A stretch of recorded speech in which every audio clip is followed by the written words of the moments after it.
Hello and welcome to the podcast. I just spent like almost 10 minutes trying to get the live stream to work. So I don't know what happened. Like it didn't have my username and password. But here we are. I'm on. Figured it out. I will win yet again, little technology. All right, welcome to the Reversing Diabetes with DelaneMD podcast. This is episode number 199. I'm super excited about that. I always tell folks when I'm coming up to a big landmark one, let me know what you want to hear about. Like I'm happy to do episode number 20 or number 200 and whatever you want to talk about. But if not, I'll find something to go on about. But I'd love to hear from folks about what they want to hear about. So if you're new to the podcast, I'm Delane Vaughn. I'm a board certified family practitioner and a former ER nurse, a veteran healthcare provider, and the host of this podcast. This podcast is for women who are not ready to let go of their longevity, their vitality, and their vigor. It's for women who know that life is a gift and they're not ready to start the downward spiral of letting that go.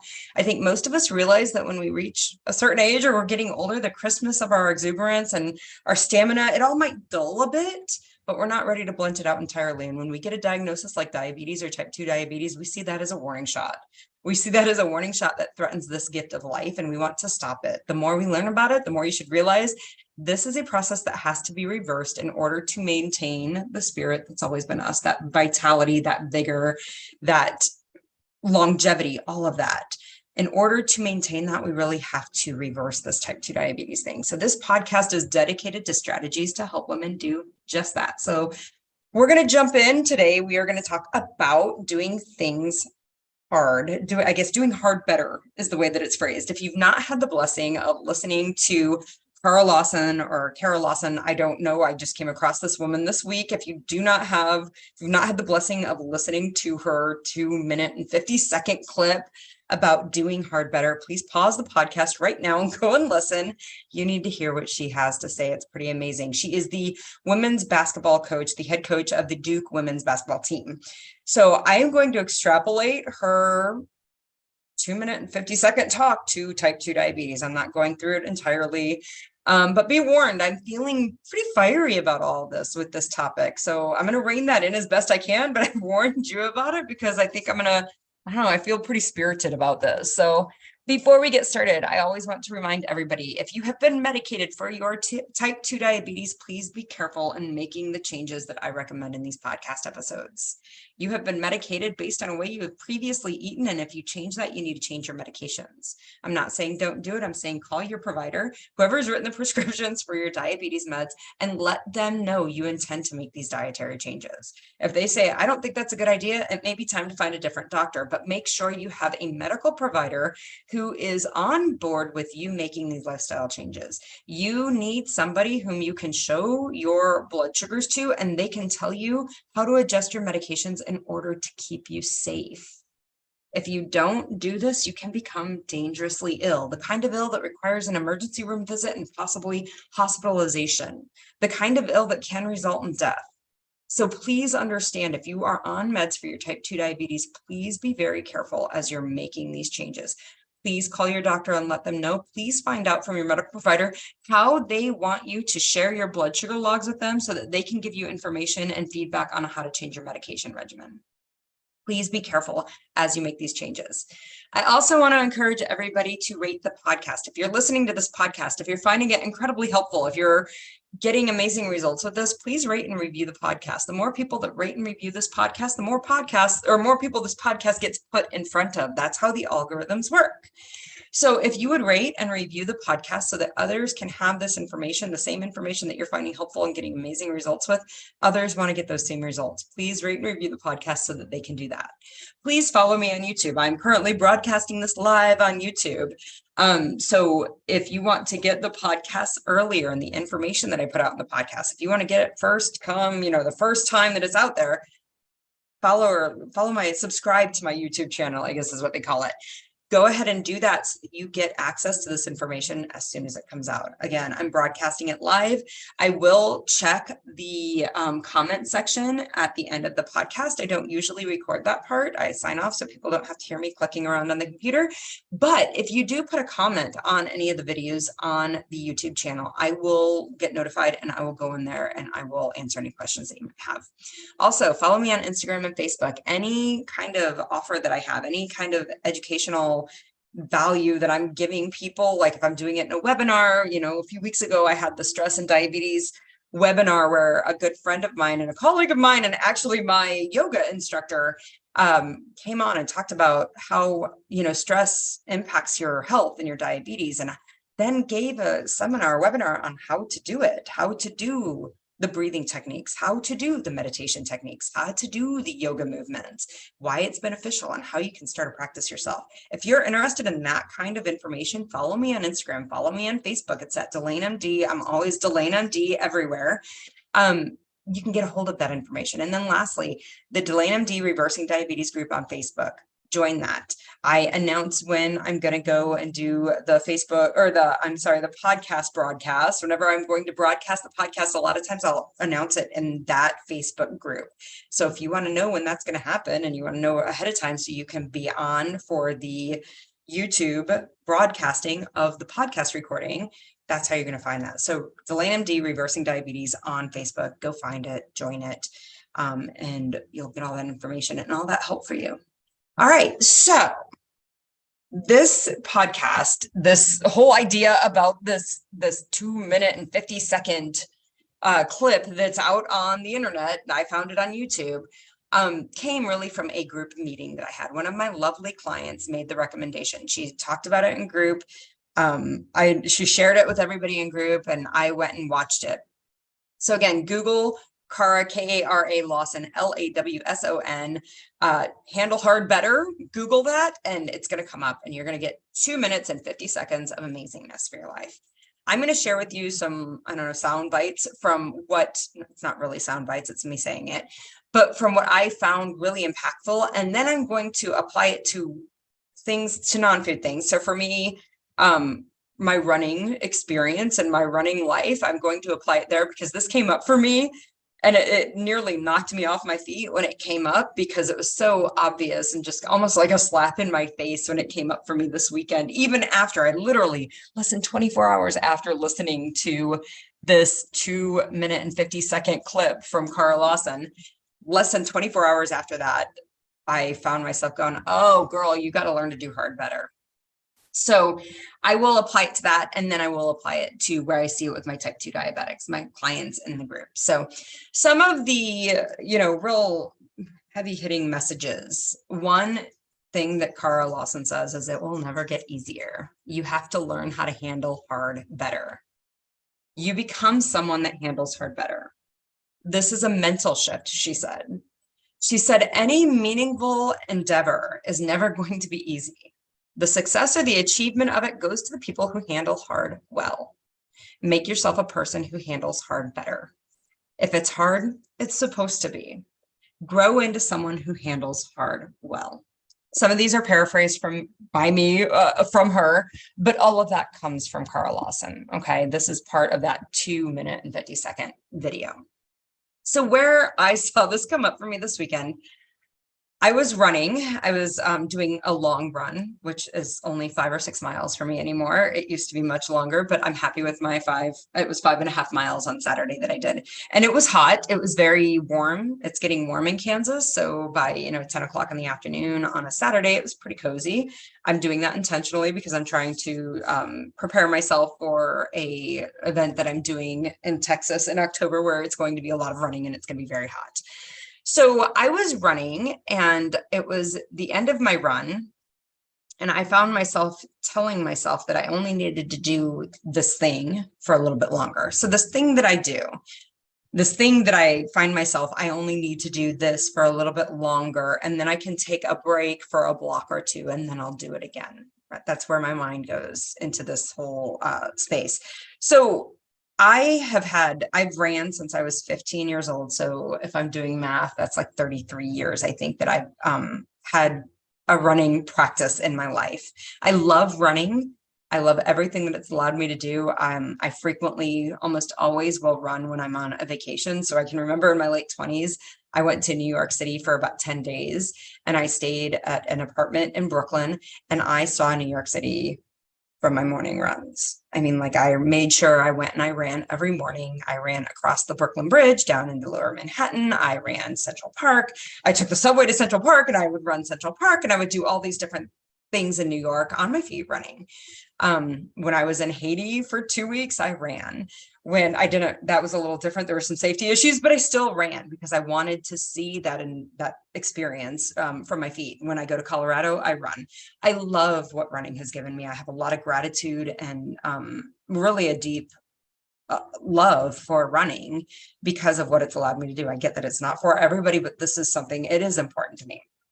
However, nobody ever really taught me to run. Like nobody ever said, this is how your legs should turn over. This is how you should land on your foot. This is where your power should come from. I simply would watch people on TV and I'd be like, oh, I'm going to do it like they do. And I'm sure it'll be fine. They're doing it. I can do it. We'll all do it. Right. Turns out I was very wrong in that. And probably, I don't know, 10 or 15 years into running, I came down with a pretty significant hamstring injury, hamstring tear. Because I'm a good runner and I didn't stop running. I don't know if that's really good. There's a lot of sarcasm in that. I didn't stop running with that injury and it inevitably turned into a stress fracture in my femur that did put me down. That stopped that. That was in my mid to late 30s when I got that stress fracture. And that really did stop my running for 3 or 4 years. There was I bet there was less than 10 days of running in that time period, in those years. I love running so much that I wanted to get back at it. It was really important for me to have it in my life. I enjoy running and I wanted to find a way to figure it out. I did not want this little hamstring problem, this little injury thing to be the reason that I did not run. So I started seeking out information. I read a lot of books. I read books from runners. I read books from physiologists. I read books from trainers. I read all sorts of things. I watched documentaries. I went and saw physical therapists, multiple physical therapists. I did ASTIM. I did ESTIM. I did stretching. I did strengthening. I did everything. I read a book and then I read 2 other books about a similar topic about how my foot was landing. And that was kind of where it shifted. It wasn't just the foot land that shifted. It wasn't just the mechanics of my run that shifted. I was also strengthening my muscles. I was also very committed to stretching. I also wasn't pushing myself and sacrificing these things of strengthening and stretching and foot landing in order to get longer miles. And there was a lot of different things that really came together. And it wasn't just like muscles in my legs. It was muscles in my pelvis. It was muscles everywhere. There were a lot of different things that culminated and came together that has made my running different in the last 6 to 9 months and pain-free in the last 6 to 9 months, which is something I have not experienced in 20 some odd years with running.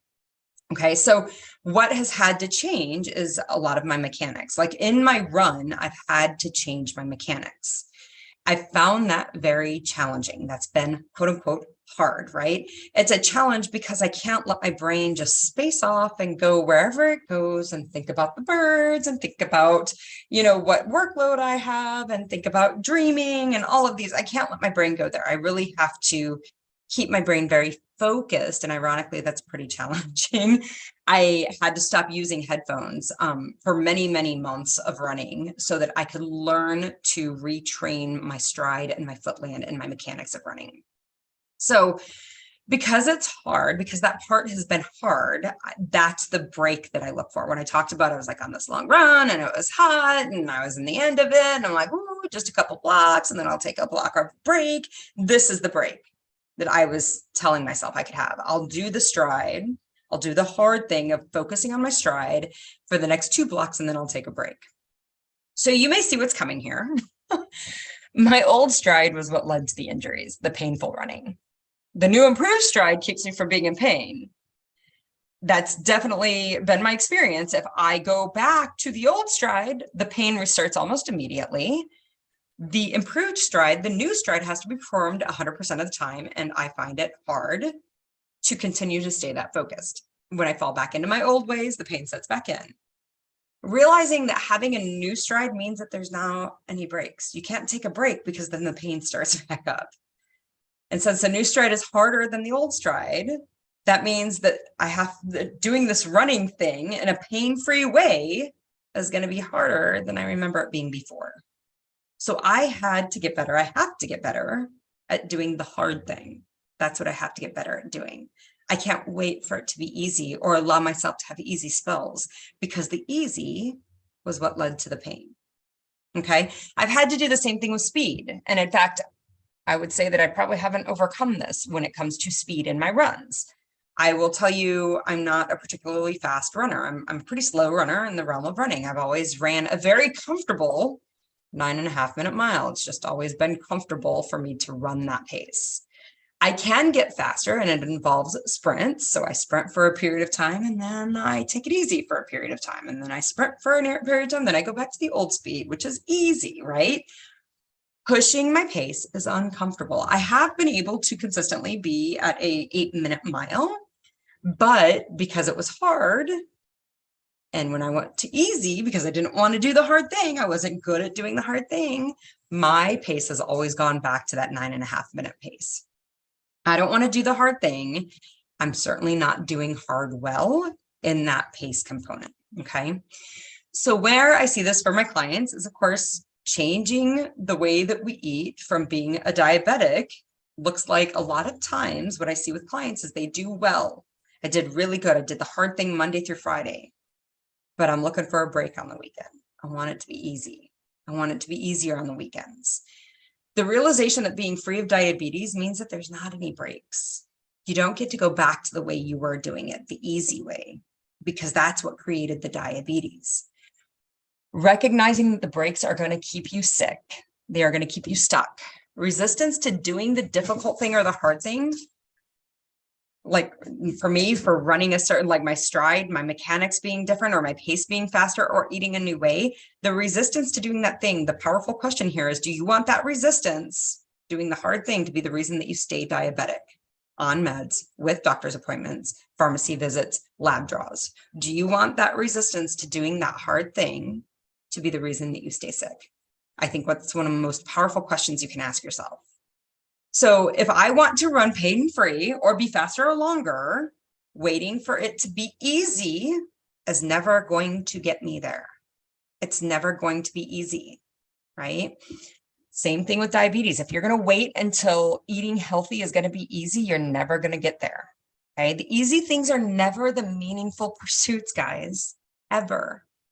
It's easy to stay in bed and not get up and go to work or do anything, functional during the day, right? It's easy to skip a day of work. Nobody's bragging about that, though.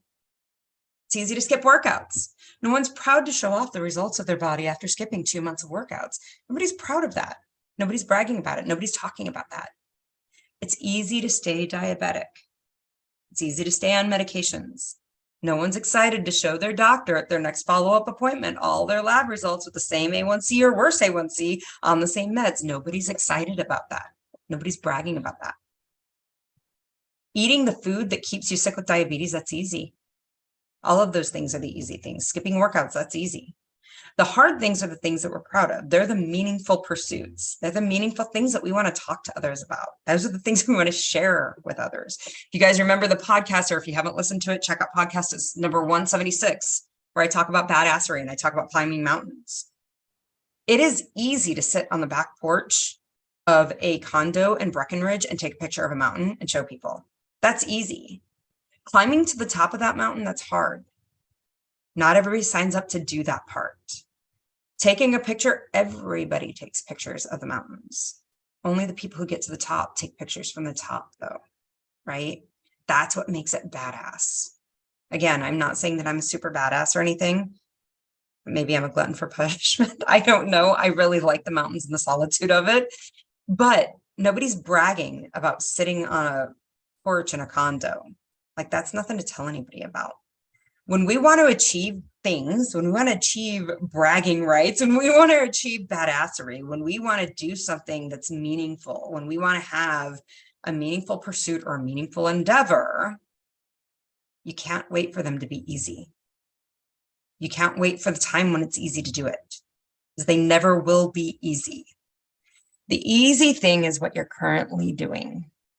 For your diabetes, the easy thing is eating foods that make you sick and continued filling your doctor's prescriptions. That's easy.